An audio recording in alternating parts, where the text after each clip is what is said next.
Hello everyone, welcome back to your most favorite drama exhibition channel. I am your favorite YouTuber and storyteller. तो कहानी की शुरुआत में एक छोटी बच्ची को दिखाते हैं जो अपनी माँ के साथ अपने नेवी ऑफिसर पापा को सी ट्रैवल पे जाने के पहले गुड बाय करने आई है।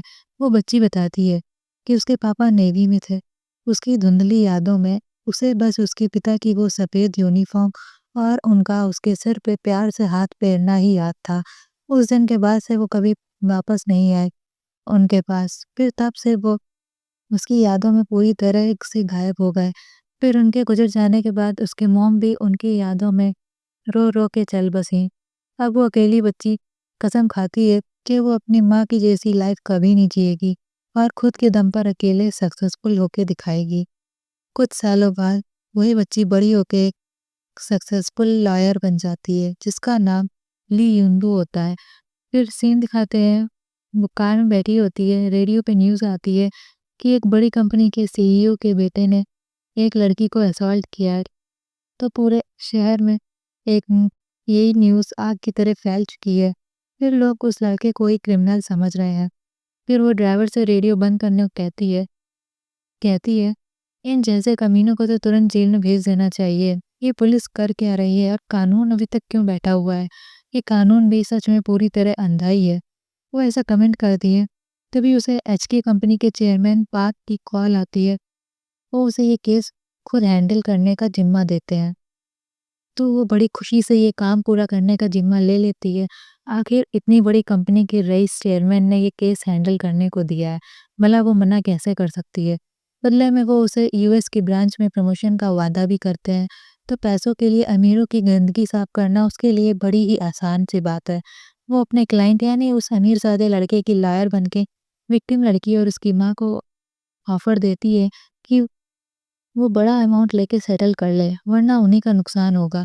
उसकी माँ तो लार युनबो को गरियाती है कि कहीं तुम्हारी बेटी होती तो तुम भी कहीं ऐसा ऑफर एक्सेप्ट कर लेती। तो लायर उसे कहती है, ये लड़का फॉरेन जाके वहाँ काम कर लेगा, कुछ सालों में लोग भूल जाएंगे, मगर आपकी बेटी का नाम और फेस पूरी दुनिया को याद रहेगा। तो उसकी बेटी केस वापस ले लेती है, ये बोल के कि रहने दो माँ, ये कानून केवल अमीरों के लिए ही है। वो सेटल कर लेती है केस। केस सेटल करने के बाद लॉयर युनबो का सीनियर कहता है, तुम उन माँ बेटी से तुमको जरा भी दया नहीं आई कि तुमने केस सेटल कर लिया? तो लैर यूनबो कहती है, सीनियर मैं आज तुम्हारी तरह एक इमोशनल इंसान नहीं हूँ, मैं एक लॉजिकल इंसान हूँ और मुझे जो चाहिए होता है वो मैं पा लेती हूँ। ये कह के कमेंट करके वो चली जाती है। ये लैर शाम को अपनी दोस्त के साथ बॉक्सिंग ट्रेनिंग करती है और वहाँ लड़कों को पीटती है। उसे डेटिंग और लड़कों में जरा भी इंटरेस्ट नहीं है। वो सिर्फ करियर, पैसा और सक्सेसफुल होने में ही फोकस रहना चाहती है। फिर एचके ग्रुप के चेयरमैन पार्क से पर्सनल मीटिंग होती है उसकी, तो वो उसे थैंक्स करते हैं केस सेटल करने के लिए। तो बस वो इसे एक बहुत ही आसान सा काम बताती है और उनको थैंक्स बोलती है उसके यूएस ब्रांच के ट्रांसफ़र को बढ़ाने के लिए। फिर वो उसे गिफ्ट में एक लग्ज़री कार की केस और लग्ज़री ब्रांड के वीवीआईपी कार्ड भी देते हैं। ये सक्सेसफुल लॉयर अपने बड़े से आलीशान घर में अकेली ही रहती है और अमीर लोगों के केस लेके खूब पैसे कमाती है। फिर एक दिन वो एक new brand luxury car drive करके रात में जा रही होती है। अचानक धुंधला दिखने पर वो चश्मा ढूंढने लगती है, तभी अचानक उसका एक्सीडेंट हो जाता है। फिर नेक्स्ट सीन में वो खुद को एक भीड़ से भरे हॉल में पाती है। वो घबरा जाती है इतनी भीड़ को देख के। वहाँ बहुत लोग काउंटर पे कुछ लेन देन कर रहे थे और कुछ बैठे थे अपनी बारी का इंतजार करते हुए। उसके सामने एक टोकन नंबर पड़ा होता है। वो टोकन नंबर लेके काउंटर पे एक लेडी से पूछती है, ये कौन सी जगह है और मैं यहाँ पे कैसे आई? वो उसका नाम और डेट ऑफ बर्थ पूछ के अपने टैबलेट में चेक करती है, तो उसके चेहरे पे साफ परेशानी नजर आती है। वो भाग के मॉडर्न लिबाज मैनेजर के पास जाती है। हर में वो जो अपने जूनियर को डांट रहा होता है कि इतनी बड़ी गलती तुम कैसे कर सकते हो? तुमने 30 दिन के बाद मरने वाली औरत को अभी उठा लाए हो और उसे स्वर्ग भी भेज दिया। अगर स्वर्ग वालों को ये गड़बड़ी मालूम हुई तो वहाँ का मैनेजर मेरा भेजा ट्राई करेगा। ये काम ढंग से नहीं होता तुमसे, हर बात सिखानी पड़ती है। बेचारा जूनियर तो चुपचाप खड़ा उसकी डांट सुन रहा होता है। फिर वो लेडी रिसेप्शनिस्ट बताती है, इस जूनियर ने युनवो नाम की औरत का भी एक्सीडेंट करा दिया है, फिर वो अभी कोमा में है। तो मैनेजर उसे फिर से डांटता है ये बोल के, वाह बेटे, ये बहुत अच्छा काम किया तुमने। मैं क्या करूँ ऐसे निकम्मों का? फिर वो यन्नो को बुला के उससे झूठ कहता है कि अगर वो उसकी हेल्प करेगी तो उसे वापस धरती पे भेज देंगे। तो यन्नो मान जाती है। तो मॉडर्न यमराज उसे एक औरत की लाइफ 4 हफ्तों के लिए जीने के लिए कहता है। फिर वो उसे उसकी वापस नॉर्मल लाइफ में भेज देंगे। तो वो मान जाती है, ये सोच के कि बस 4 हफ्तों की ही तो बात है। फिर उसे एक टाइम ट्रैवल मशीन के सामने खड़ा किया जाता है और उसके हाथ का प्रिंट लगाते ही उसमें वो अचानक से एंटर होके वो वापस धरती पे पहुंच जाती है। मॉडर्न यमराज उसे वार्निंग देता है कि वो ऑनेस्टी के साथ अपनी 4 हफ्तों वाली लाइफ जिएगी और पुरानी लाइफ में कोई दखलंदाजी नहीं करेगी। अगले सीन उसकी आँख खुलती है, वो कहती है, हैं क्या मैं वापस आ गई? वो खुद को शीशे में देख के बड़ी शॉक्ड होती है। अपने बदबूदार कपड़ों की हालत और बिखरे बाल देख के वो चिल्लाती है शौक से। वो खुद का गंदा हुलिया देख के चिल्लाती ही रहती है। तभी वहाँ एक हैंडसम सा आदमी आता है जो उसका हस्बैंड होता है। पूछता है कि क्या हुआ हनी? तो वो और तेज से चिल्लाती है, कहती है, तुम कौन हो? दूर रहो मुझसे, या पुलिस को बुला दूँगी। वो कहता है, अरे! आज तुम कौन-सी मूवी की एक्टिंग कर रही हो? वो भी मेरी शॉर्ट्स पहन के। वो घबराई और वो अपनी शॉर्ट्स देख के तो और शॉक होके चिल्लाती है और भाग जाती है बाहर। वो बाहर एक टीनेज लड़की को देख के शॉक होती है जो उसकी बेटी होती है। तभी एक छोटा बच्चा उसकी तरफ दौड़ के चिल्ला के आता है, मम्मी! वो शॉक में वो उससे भी दूर भागती है। फिर उसका हस्बैंड ऑफिस जाने के पहले नाश्ता पूछता है। नहीं बना होने पर वो अपने बच्चे का कॉर्नफ्लेक्स खा के चला जाता है। फ्रस्ट्रेटेड यून वो भाग के बाहर जाती है और कहती है, मुझे ये सब पहले क्यों नहीं बताया गया? उस आदमी ने मुझे यहाँ फँसा दिया, वो भी एक स्ट्रेंजर की वाइफ और 2 बच्चों की मॉम बना के। अब यूनवो की सोल इस हाउसवाइफ जिसका नाम है किम ह्यून-सो ये होता है, उसकी बॉडी में होती है। तो टेक्निकली अब यूनवो ही हाउसवाइफ है जिसका पति गवर्नमेंट जॉब करता है और उसकी बेटी हान्युल और उसका बेटा हारू है। तभी बेटा हारू वहाँ दौड़ के आता है और कहता है, इससे स्कूल के लिए लेट हो रहा है, तो वो उसके साथ जाती है उसे ड्रॉप करने। तो गार्ड उसे ग्रीट करता है। तभी वहाँ एक रिच लेडी आती है जो बिल्डिंग ओनर होती है। वो एटीट्यूड में कहती है कि तुम्हारे बच्चों ने मेरे लिफ्ट में लगे पोस्टर को फेंक दिया। तो यूनवो उसे इग्नोर करके चली जाती है। बस स्टॉप में वहाँ उसकी बाकी सहेलियाँ भी होती हैं। हारू को स्कूल बस में बैठा के वो जाने लगती है। तो उसकी फ्रेंड्स उसे रोक लेती हैं, अरे मैडम कहाँ जा रही हो? वो उसे पता चलता है कि ये लोग बैग्स बनाने की साइड जॉब करती हैं अमीर बनने के लिए। तो मटेरियल्स लेके वो एक रेस्टोरेंट में बैठती है। तो यूँ वो सोचती है, ऐसे साइड जॉब से तो जन्मों लग जाएँगे अमीर बनने में। उसे अपने फ्रेंड से पता चलता है कि उसकी फ्रेंड ये था कि उसकी शादी 18 साल की एज में हो गई थी और फिर 2 बच्चे भी। उसके वियर्ड बिहेवियर को देख के वो लोग पूछती हैं कि आज तुम कौन-सी मूवी की एक्टिंग कर रही हो? बड़ी वियर्ड बिहेव कर रही हो। ये सुन वो बहुत ही शॉक्ड होती है और वॉशरूम में जाके अपनी रिंग उतारने का ट्राई करती है गुस्से में। तो वहाँ मॉडर्न यमराज प्रकट हो जाता है और कहता है, तुम्हें मेरी वार्निंग याद है ना? अपनी इस लाइफ को पूरी तरह जीना है। क्या तुमको अपनी पुरानी लाइफ वापस नहीं चाहिए? क्या तुमको यहाँ पे फेक बनने का ट्राई कर रही हो? ऑनेस्टी से अगर ये लाइफ जियोगी तभी तुम्हें वापस जाने को मिलेगा।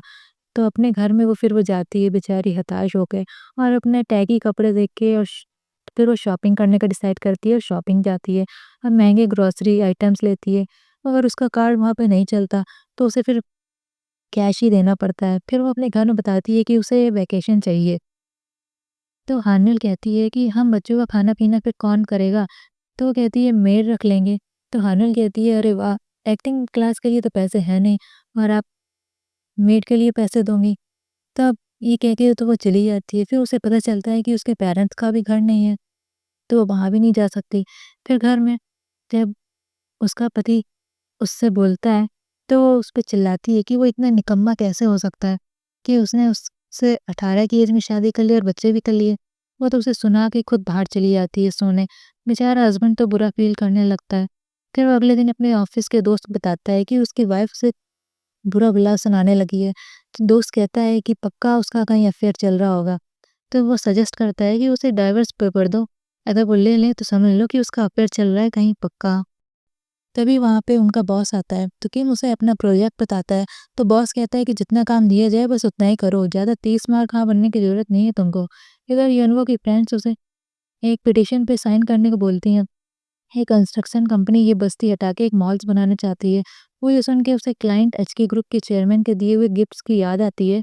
तो वो भाग के अपने पुराने वाले रियल घर पे जाती है और वो गिफ्ट बॉक्स से वो वीवीआईपी कार्ड ले लेती है। फिर महँगी लग्ज़री शो ड्रेस खरीदती है। इधर हार्नल के स्कूल में उसे एक अमीर लड़के पे क्रश आता है और इधर हारू बेचारा परेशान है कि उसकी मॉम बड़ा ही वियर्ड बिहेव कर रही है।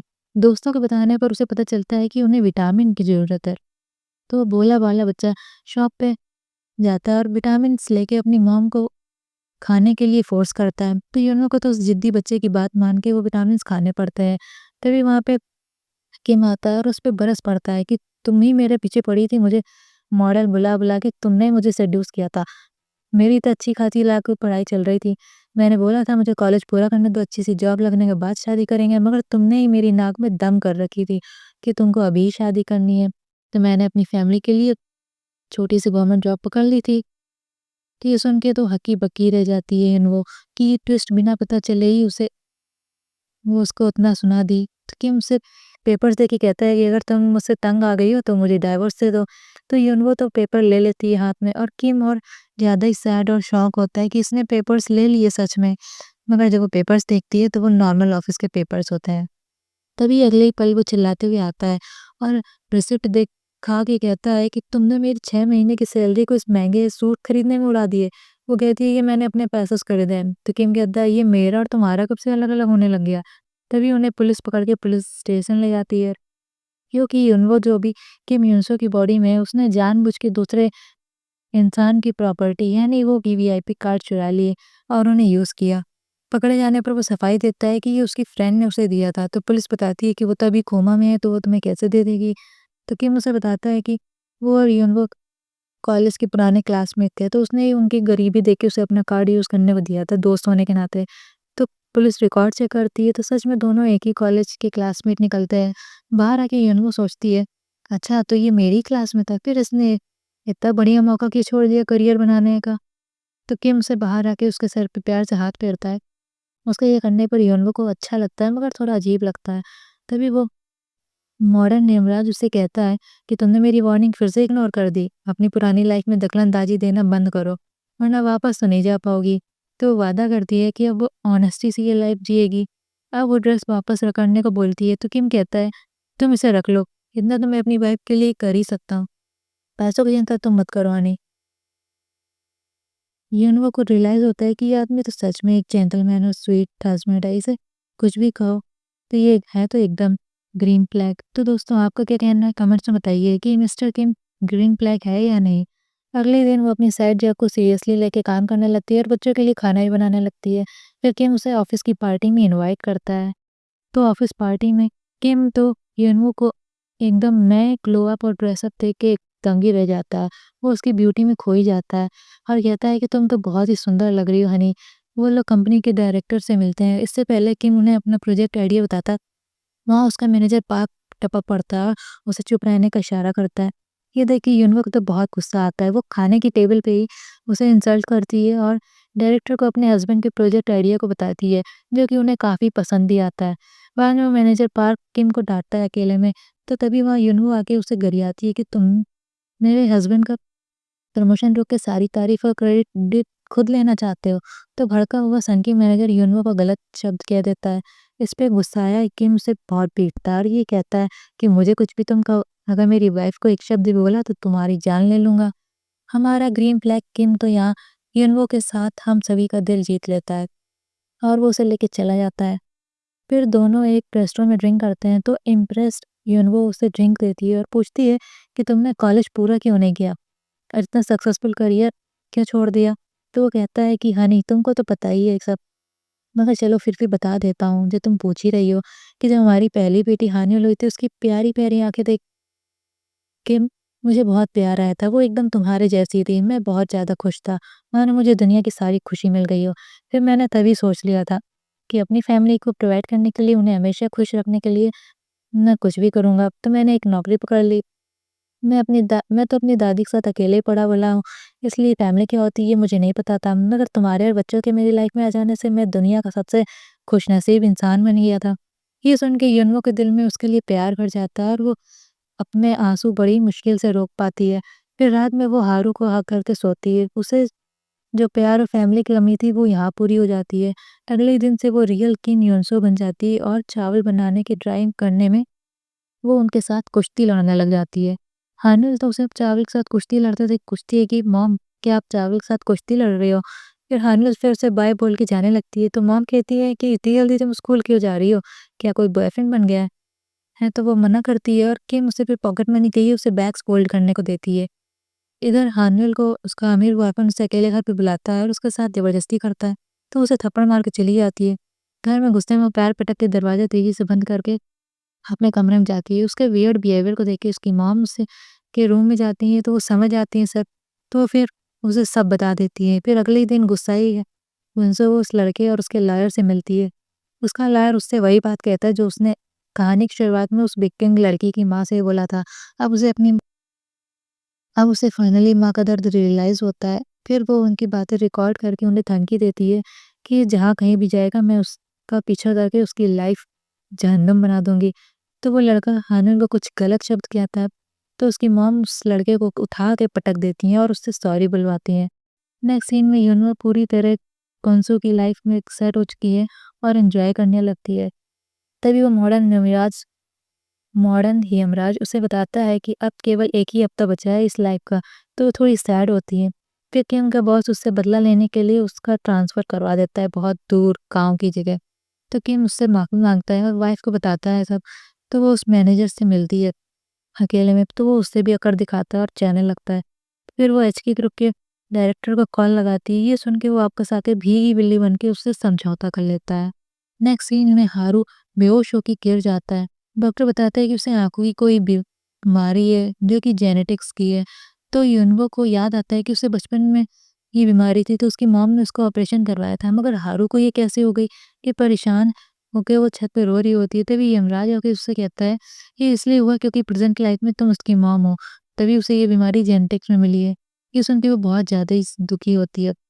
तभी उसका हस्बैंड वहाँ आके उसे कंसोल करता है और हग करता है। हारू को ऑपरेशन के बाद जब वो बाहर जाती है, तो यमराज उससे कहता है कि यहाँ की लाइफ अब तुमने फाइनली पूरी कर ली है। अब कार में बैठो, तो तुम वापस अपनी लाइफ में चली जाओगी।